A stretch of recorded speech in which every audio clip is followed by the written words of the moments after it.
Uma boa noite, meus irmãos, sejam muito bem-vindos a mais um episódio do Reformando Discípulos para a Glória de Deus, o discipulado da Igreja Reformada em Vila Velha, e hoje nós vamos estudar o Evangelho de João no seu capítulo 15. Pegue sua Bíblia, porque o Reformando Discípulos vai começar agora. Reformando Discípulos para a Glória de Deus. Muito bem. Então, hoje, essa noite, eu estou aqui com o irmão Rodolfo. Rodolfo, muito bem-vindo novamente, estudarmos juntos. Amém, Vitral, graça e paz. É sempre um grande prazer. Graça e paz, irmãos também que nos estão acompanhando. Amém. Muito bom. E Danilo também, velho companheiro nosso aqui já. Irmãos, só antes de iniciarmos no capítulo 15, só relembrando, e também para os irmãos em casa, que nós já estamos no instante final do ministério do Senhor Jesus. Ele está em Jerusalém na festa da Páscoa, dando as últimas orientações para os seus discípulos. Já falou sobre o Espírito Santo Consolador que viria, no episódio anterior nós vimos quanto os discípulos estavam abatidos, e ele deu uma palavra de conforto, de fortaleza, para que eles pudessem prosseguir na caminhada como discípulos do Senhor.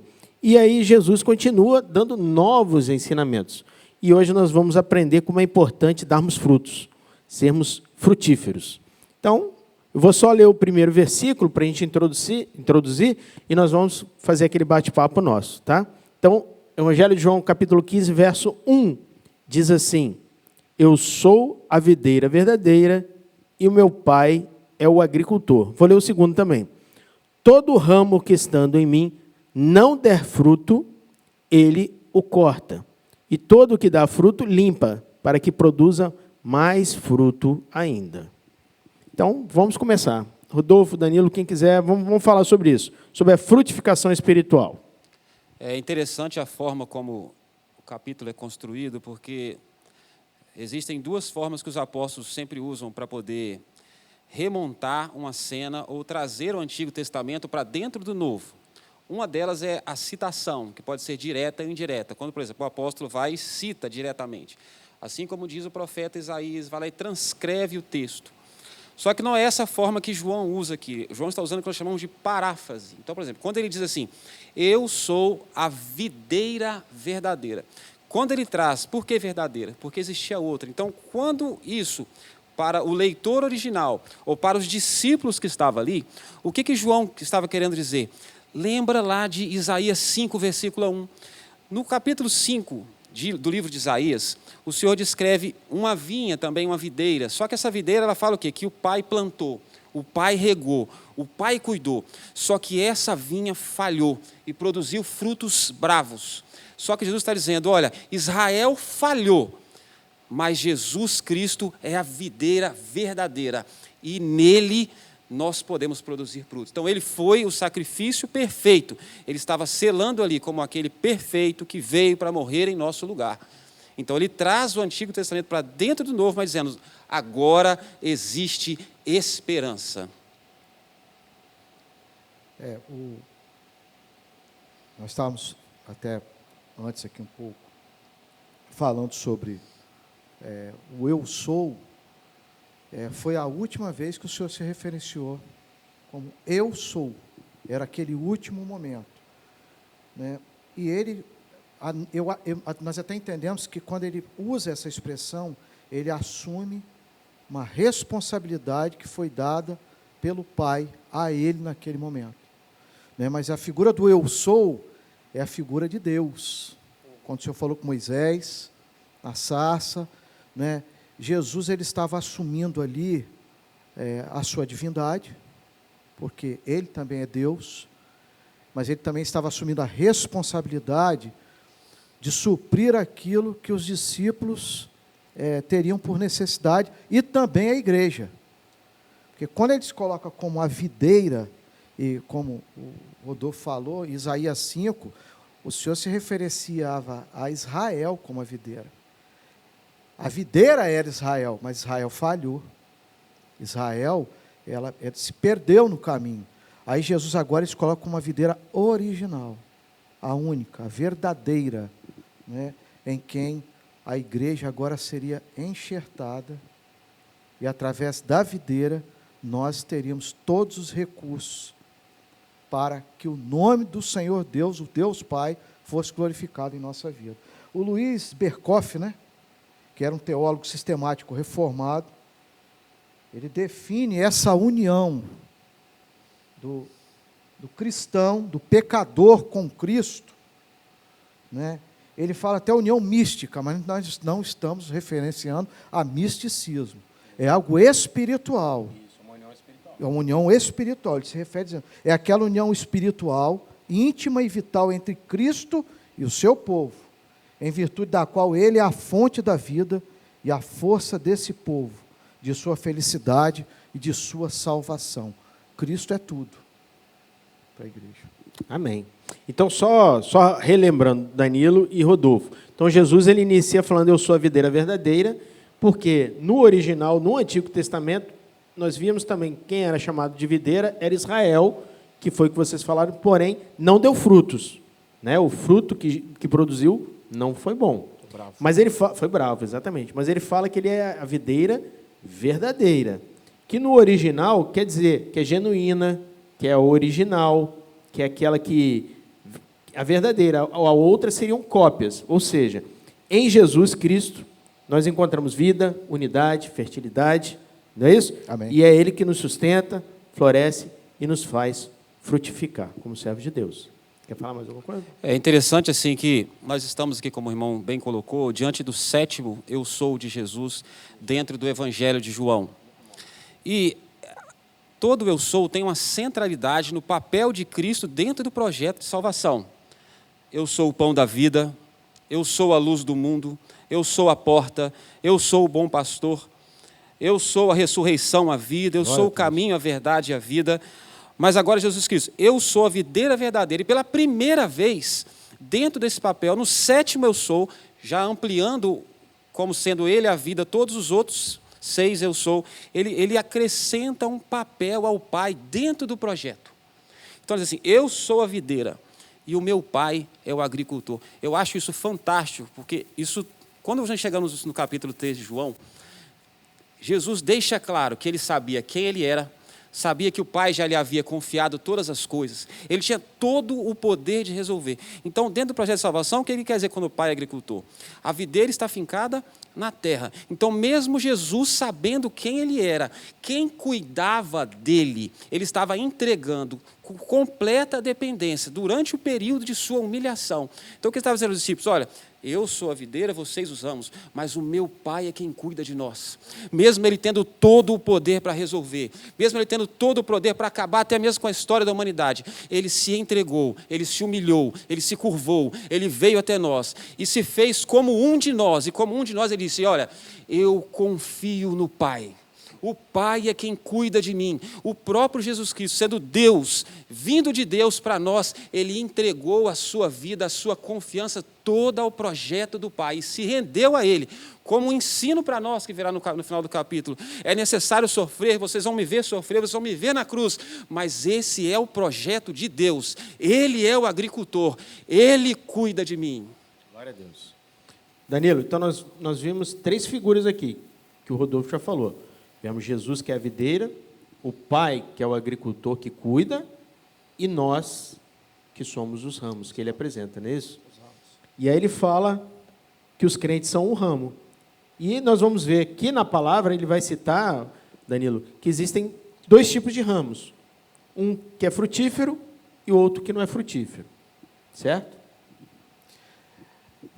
O versículo 2. A gente estava até conversando, mas vamos expor a palavra do Senhor. Pode ler. O verso 2, ele fala dos ramos. Todo ramo que estando em mim, então ele fala dos ramos que é a igreja, somos nós, né, que estão no Senhor, que está em mim. Mas o Senhor fala aqui dos frutos, né? E nós precisamos ter frutos do Espírito nas nossas vidas. Porque você conhece o cristão pelos frutos que ele dá. Mas o Senhor fala aqui de uma sequência que é um crescimento, né? Ele fala aqui, não der fruto, dá fruto, mais fruto, ou seja, ele vai fazendo uma sequência e muito fruto. E nós estávamos conversando, acho que podemos, né? Porque o Senhor falou o seguinte, aqui no versículo, o que não der fruto, ele o corta. O Rodolfo até deu uma explicação, que eu peço até que ele até utilize o recurso, porque nós entendemos o seguinte: o Senhor é quem cuida da nossa salvação. Se a nossa salvação dependesse de nós, né, para que isso fique claro para os irmãos, nós não teríamos condição, nós somos falhos, não é? Mas o Senhor fala, aquele que está em mim. E o texto diz, Paulo até, ele fala em 2 Coríntios, no capítulo 5, verso 17, dizendo assim, assim que, se alguém está em Cristo, nova criatura é. As coisas velhas passaram e tudo se fez novo. Primeiro, agora nós vemos uma novidade de vida. Eu conheci a Cristo. Os discípulos estavam falando com o Senhor ali, ele estava presente, mas ele ia à cruz. Ele ia morrer. E ele ressuscitou. Nós não vimos o Senhor, mas pela fé nós cremos que ele está vivo, ele está presente na vida da igreja. Glória a Deus. Não é? Bem-aventurado aqueles que não viram, mas creram, né? Nós cremos. Então nós cremos que ele, sendo a videira verdadeira, nós estamos nele, porque a videira está viva. Por quê? Porque o Pai é quem cuida da videira. Glória a Jesus. Né? Estamos enxertados nele. Só para o Rodolfo até dar uma conclusão, porque ele falou algo muito interessante aqui. Mas eu queria deixar claro o seguinte: primeiro, não dar fruto. Que não der fruto, ele corta. Muitas vezes as pessoas podem entender o seguinte: ele corta, a pessoa é afastada da graça. E não é isso que nós entendemos, até pela questão original do verbo no grego. Eu queria pedir a Rodolfo para dar uma explicação a respeito disso. Essa expressão corta vem do airó, que quer dizer o seguinte: essa palavra também pode ser traduzida como levantar. Quando você pega, por exemplo, uma videira, os ramos dela crescem para baixo, em lateral. Então, o que, por exemplo, que o agricultor faz? Ele pega esse ramo, levanta esse ramo, amarra em uma haste, ou às vezes muitas videiras também, quando ela cresce muito, em superfície, né? Aí o que ele faz? Ele amarra, ele levanta ela para que através desse processo ela possa dar fruto. Ele a tira do contato com a terra, porque se ficar na terra, ela suja, ela vai sofrer, ela pode ser pisoteada, mas não é isso que Deus faz conosco. Ele nos levanta para que possamos dar fruto e para que o fruto permaneça. Eu só queria fazer, baseado nesse comentário, porque o Senhor falou aqui, aquele que está em mim e não der fruto, mas está no Senhor, então ele está ligado à bênção, né? O Senhor está querendo erguer, o Senhor está querendo levantar. É por isso que ele fala, ele corta, mas não é cortar e retirar da graça, é o trabalho que Deus faz para que aquele que tem chegado, e muitas vezes não tem entendido, né? Os discípulos até aquele momento, eles não entendiam, mas aí é que entra a ação do Espírito Santo. Aí, só para fazer um paralelo aqui, o versículo 1, o Senhor fala assim, eu sou a videira verdadeira, Jesus se referencia a ele. E o Pai é o agricultor, mas onde é que está o Espírito Santo aqui? O Espírito Santo está na seiva. Nós vamos entender isso um pouco mais à frente, porque fala isso aqui também. A gente não vê, né, correndo. Nós não vemos. Não vemos. Mas a gente vai ver o resultado depois, não é isso? É interessante aqui que o texto destaca 4 tipos de servo, ou pode ser até o mesmo servo em 4 estágios. E é interessante, assim, para nós que estamos no Senhor, que seguimos o Senhor, a primeira característica, se você está em Cristo, há fruto. E esse trabalho independe de nós, é trabalho do Pai em nós. E como é que ele corta? A gente fala assim, ele corta, no caso, levantar, como é que ele faz isso? Cristo nos prepara, Deus nos prepara, o Pai nos prepara através de disciplina, através de provação. Muitas vezes a gente pode olhar para a provação, as circunstâncias estão passando e se entristecer, achar, olha, o Pai não esqueceu. Esqueceu não. Ele está fazendo em nós servos para que possamos avançar. O primeiro, não dá fruto. O segundo, dá fruto. O terceiro, que dá mais fruto. E o quarto e último estágio, aquele que dá muito fruto. É esse que o versículo 4 vai trabalhar. Então, assim, para você que está em Cristo, existe uma máxima: há fruto. Há fruto. O Pai tem trabalhado em você desde o seu arrependimento, conversão, e que aceitou Cristo, para que você possa dar fruto e o vosso fruto permaneça. Petral, nenhum de nós aqui é agricultor, né? Eu não entendo de... Às vezes pode até ter um irmão assistindo que trabalha com isso. Que às vezes, mas eu entendo o seguinte, mas conhecemos algumas pessoas, eu conheço, e as pessoas que mexem muitas vezes com um tipo de cultura, né, de plantação, ela sempre busca melhorar a produção para que aquela plantação produza ainda mais. Não é?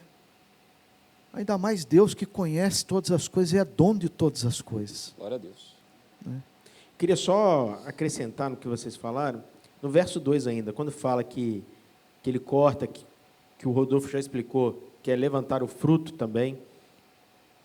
Qual é o objetivo? Ele limpa, mas é para que produza mais. Produza mais. Produza mais. E no verso 3 ele fala, olha, como é que ele limpa? Ele fala, vós já estáis limpos pela palavra. Então é a palavra, meu irmão, que vai nos corrigir, que vai cortar, que vai nos levantar, vai nos fortalecer, para que possamos produzir mais e mais fruto do Espírito, principalmente, né? Que o servo produz fruto do Espírito. Amém?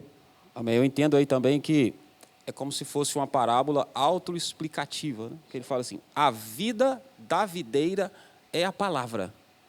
Então, assim, aí ele entra no caso assim, permanecei em mim e eu permanecer em vós.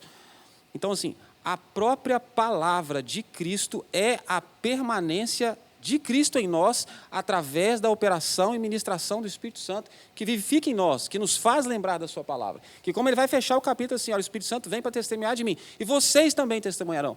Por quê? Se o Espírito Santo testemunha, o Espírito Santo em nós somos impelidos a testemunhar, nós somos impelidos a gerar fruto. Como os apóstolos disseram, nós não temos como deixar de falar das coisas que nós temos visto e ouvido. Por quê? Porque o Espírito Santo habita em nós. Glória a Deus. Mateus 7, verso 16 e 17, a palavra de Deus também fala assim, por seus frutos os conhecereis, porventura colhem-se uvas dos espinheiros, ou figos dos abrolhos, assim toda árvore boa produz bons frutos, e toda árvore má produz frutos maus. Nós somos crentes regenerados pelo Espírito Santo, estamos unidos espiritualmente em Cristo. Né? E quando você falou, vós já estáis limpos pela palavra que vos tem falado, são os crentes que são e foram e são a cada dia santificados pela palavra. Amém. Pela palavra. Né? E o infrutífero, não precisa nem muito falar, é o crente que muitas vezes ainda não se converteu. Às vezes pode estar até na igreja, né? É. Mas ainda ele não produz o fruto do Espírito. Mas se está em Cristo, às vezes ouve, crê, Deus quer trabalhar na vida desse irmão, para que ele se levante e ele produza os frutos bons. Perfeito. Aí, Danilo e Rodolfo, no verso 4, o senhor já mostra qual é o processo de frutificação. O principal, que vocês já falaram, é permanecer no Senhor. Ele fala, permanecei em mim e eu permanecerei em vós. Como não pode o ramo produzir fruto de si mesmo, se não permanecer na videira, assim nem vós o podereis dar, se não permanecerdes em mim. Então, o servo só produz fruto, estando ligado ao Senhor. O que é estar ligado? Em comunhão com Cristo.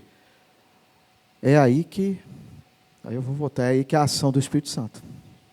Aí é que o Espírito Santo age. Porque se você permanece no Senhor, está ligado nele, o Espírito Santo de Deus age na sua vida. É a seiva. Porque o crente que está ligado, o tronco, quem é que produz a seiva? Não é o ramo. O ramo não produz. É o tronco. É o tronco da videira. É do tronco que produz, que envia a seiva para que os ramos produzam os frutos. A seiva, nesse caso, irmãos, nós entendemos que é uma ação do Espírito Santo. Né? O Senhor aqui usou a videira, Mas nós estamos falando como igreja. O Espírito Santo está no meio da igreja para que a igreja produza frutos, mais frutos e muitos frutos. Eu acho interessante quando a gente compara essa questão de onde vem o fruto, quando a gente analisa, por exemplo, Oséias 14, 18, diz assim: ó Efraim, que tenho eu com os ídolos? Eu te ouvirei e cuidarei de ti. Sou como a cipreste verde, de mim procede o seu fruto. É interessante que essa palavra foi dirigida a Efraim, e a palavra Efraim quer dizer frutífero.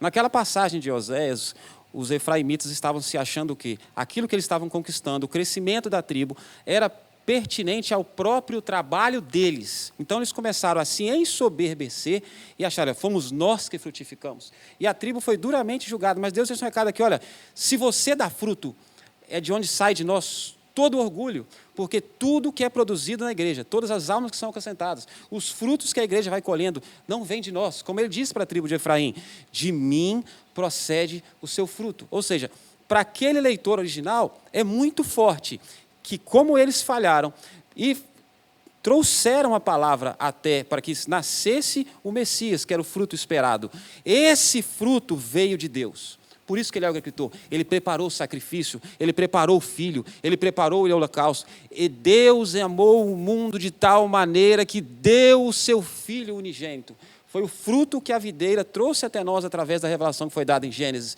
e que chegou até nós. E esse fruto se tornou a videira na qual nós hoje somos enxertados. E por isso frutificamos. É importante dizer também que a ação do Espírito Santo nos leva à oração, nos leva à leitura e à obediência à palavra, nos leva a confessar os nossos erros, as nossas falhas, os nossos pecados ao Senhor. Então, assim, é por isso que fala, viver em novidade de vida, né, é você, no Senhor Jesus, né, na videira, é você viver uma mudança de vida e entender a sua verdadeira natureza e a dependência que nós temos do Senhor, né? Se o ramo, é por isso que nós falamos, o ramo está ligado, ele está ligado à videira, né? Então ele depende da videira para que possa frutificar. No verso 5 o senhor fala que os ramos que permanecem nele, esse dá muito fruto, porque sem mim, sem o Senhor Jesus, nada podeis fazer. Aí no verso 6 já vem uma palavra mais pesada, ele já começa a falar aquele que não frutifica. Ele fala: se alguém não permanecer em mim, né? Aí ele fala: será lançado fora à semelhança do ramo e secará, e o apanham e lançam no fogo e o queimam. Então aqueles que não estão no Senhor Jesus, ou seja, só há salvação para aqueles que estão em Cristo Jesus. Só em Cristo Jesus. É interessante que a salvação, ela não é simplesmente algo subjetivo. Então, por exemplo, nessa parábola aqui, ela é trabalhada de forma muito clara. Eu queria convidar até você mesmo que nos acompanha a fazer uma autoanálise da sua vida em Cristo. Você frutifica? Você sente que o Pai tem trabalhado em você? Porque a palavra é clara. O Pai trabalha em todos aqueles que estão na videira. Mas se não há fruto, se não há vontade de frutificar, se a nossa vida não está sendo mudada, se nós não estamos sendo confrontados pela palavra, nós não estamos chamados a viver uma nova vida em Cristo, provavelmente, e muito certamente, é porque nós não estamos na videira. E se lá nós não estivermos, todas as obras um dia hão de ser reveladas. É interessante que muitas pessoas até podem fazer grandes espetáculos, apresentações, pode gerar até coisas que para os homens seja louvado, mas se não for através da videira verdadeira, esses ramos também serão jogados fora, e esse juízo é sério, é presente, é real, e nós devemos temê-lo e buscar ao Senhor sempre estar nesse processo e gerar fruto na comunidade, gerar fruto na igreja local, gerar fruto nas nossas famílias, nas nossas vidas, né? Que, como diz aí o versículo 7 e 8, o fruto é tudo aquilo que através da oração, ligado no Pai, podemos gerar frutos para que o nome do Pai seja glorificado.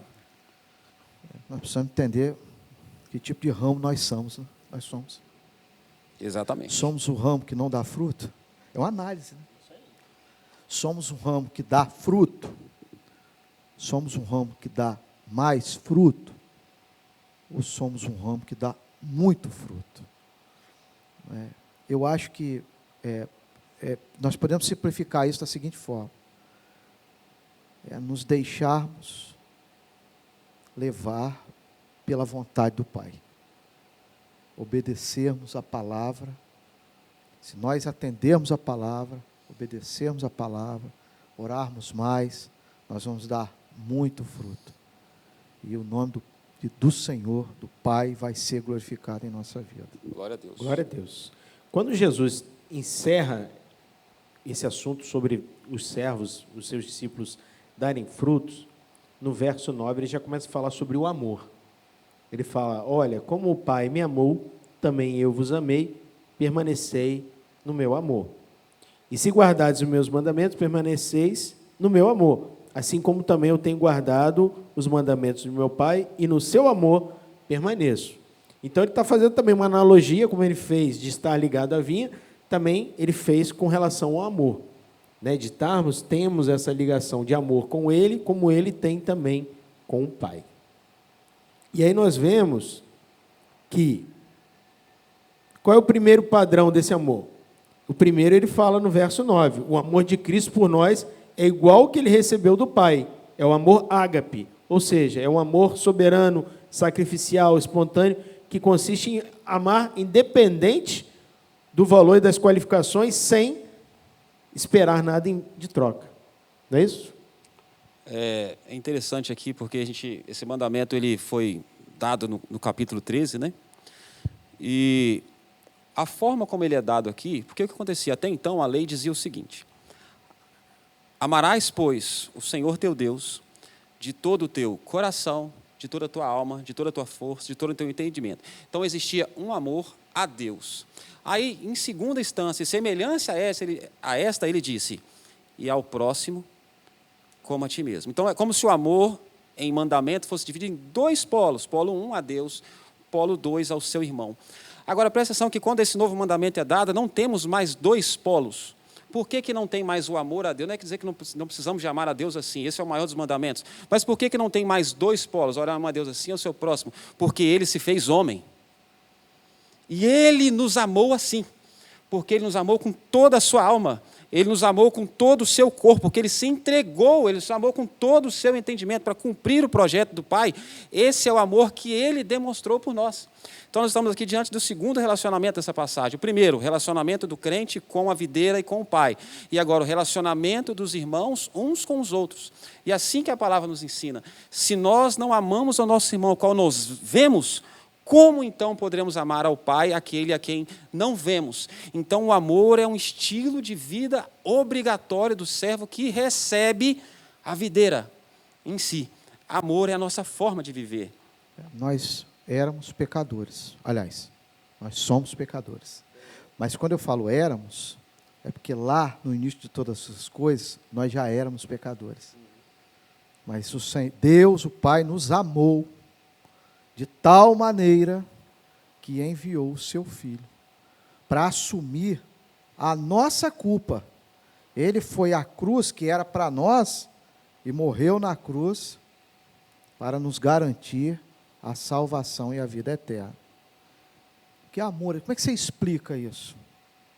Você não tem, as pessoas hoje, elas distorcem amor. Elas entendem amor como algo terreno, passageiro, que começa aqui e tem um fim ali. Mas o amor de Deus é de eternidade a eternidade. E o amor de Deus está, por nós, está no seu Filho. É por isso que ele fala do amor do Pai nele. O amor de Deus está no seu Filho. É interessante aqui esse versículo 9, queria convidar todos aqui que pudessem acompanhar comigo. Como o Pai me amou, também eu vos amei. Permanecei no meu amor. Para você agora, para nós que estamos aqui, que está sofrendo, está passando por angústia. Porque, olha só, como o Pai me amou, Jesus sofreu, e muito. Então, às vezes, o sofrimento que você pode estar enfrentando agora, como nós dissemos no começo, não é o abandono de Deus. Porque assim como o Pai permitiu que o Filho sofresse, nós também passamos por tribulações. Então, ele estava preparando os discípulos para aquele sofrimento que vai trabalhar no final do capítulo, que diz assim, olha, permaneçam, sejam firmes, porque isso não é a ausência do amor do Pai, mas é o excesso de amor do Pai para que nós possamos produzir frutos e frutos em amor. Perfeito. No verso 12, o Senhor fala que isso é um mandamento, que nós devemos amar uns aos outros, assim como eu vos amei. E ele fala como é que foi o amor dele por nós. Ele fala no verso 13 que ninguém tem amor do que esse, de dar a alguém a própria vida em favor dos seus amigos. Então, nós vamos ver duas características. Ele falando de dar o amor, de dar a vida por amor de outros, e já chama também de amigos. Então, já vai abrir também um outro assunto ali. Não é isso? Que não tem amor maior do que o sacrifício do Senhor Jesus para a propiciação dos nossos pecados. Ele nos amou, né? Deus amou, mas enviou o seu Filho para morrer em nosso lugar. E nos chama de amigos, isso é interessante. Sim. Por quê? Vamos voltar lá no Gênesis. O que acontece quando o homem peca? Ele torna-se Inimigo de Deus. inimigo de Deus. Mas depois, o Senhor fala que da semente da mulher, né, viria aquele que iria esmagar a cabeça da serpente. Sim. Ou seja, ali criou-se uma inimizade entre a nossa descendência, ou Jesus, né, nós, servos de Deus, e o adversário das nossas almas. Sim. Perfeito? Mas na cruz, o Senhor restabelece essa amizade. Glória a Deus. É interessante aqui que Isso. há uma inversão. Eu queria lembrar de dois personagens, quando ele fala de amigo, que são considerados como amigos de Deus nas Escrituras. O primeiro dele é Abraão. Abraão é considerado amigo de Deus. E o segundo deles é Moisés, que a palavra fala assim, que com Moisés ele fala boca a boca, não como os outros profetas. Mas observe aqui que até então eles eram tratados como amigos de Deus. Eles não falavam, Deus é... Não, eles eram amigos de Deus. Então, Cristo agora traz aqui um amor em conhecimento. Então, fala assim, porque vocês sabem tudo, porque agora todo o projeto vos foi revelado, então agora eu vos chamo de amigos. Agora, aquela forma que era passiva passa a ser ativo, porque o amigo conhece o seu Senhor. Quando você fala com o servo, por que o servo obedece? Porque ele tem obrigação de cumprir as suas ordens. Mas por que o amigo obedece? Porque ele tem o sentimento do seu Senhor. E o sentimento do seu Senhor transforma a sua vida e passa a ser o seu próprio sentimento. E esse é o sentimento em amor que Cristo, que a igreja tem por Cristo. Porque a vitória de Cristo é a vitória da igreja. Então nós servimos não como simplesmente servos, não, nós somos amigos do Senhor Jesus. Nós falamos aqui, Rodolfo Vitral, sobre amor, porque o Senhor fala sobre isso.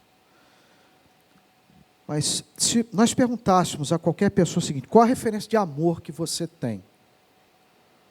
Eu acho que uma das primeiras referências que as pessoas têm, até de forma terrena, é o amor da mãe por um filho. Perfeito. Acho que no plano terreno não tem um maior. Exatamente. Só que Exatamente. Isaías, ele descreve, né?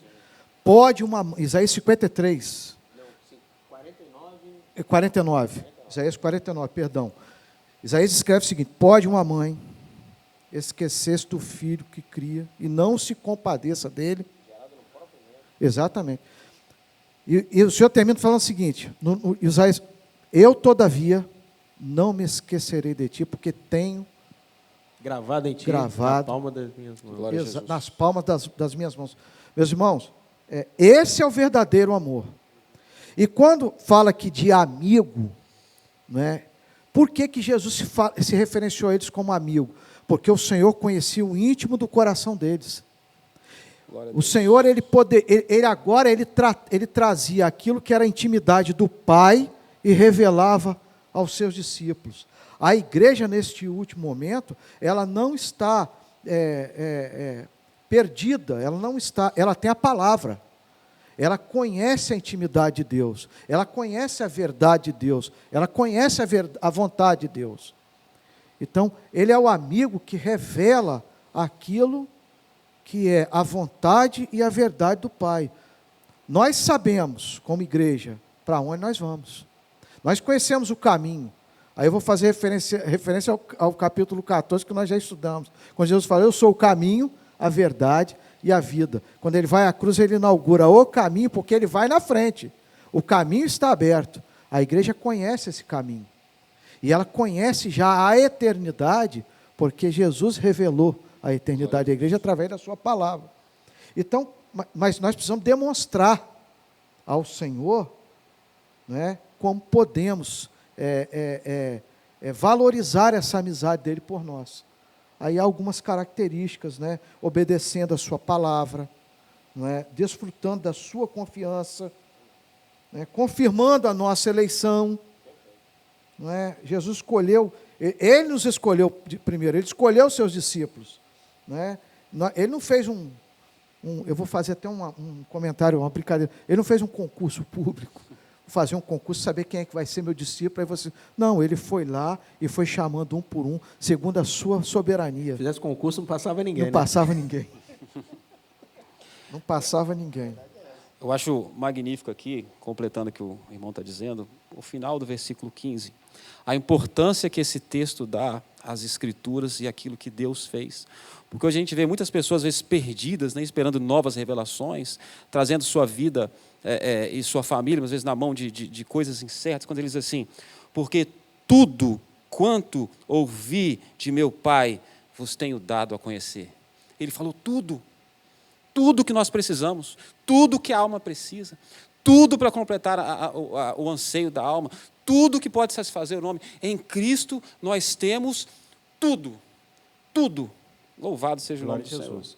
Eu acho assim curioso que quando nós vemos assim, o que é um amigo? É aquele que você conhece, que você gosta daquela pessoa e você conhece as imperfeições dela, as falhas dela, os defeitos dela, mas continua sendo seu amigo.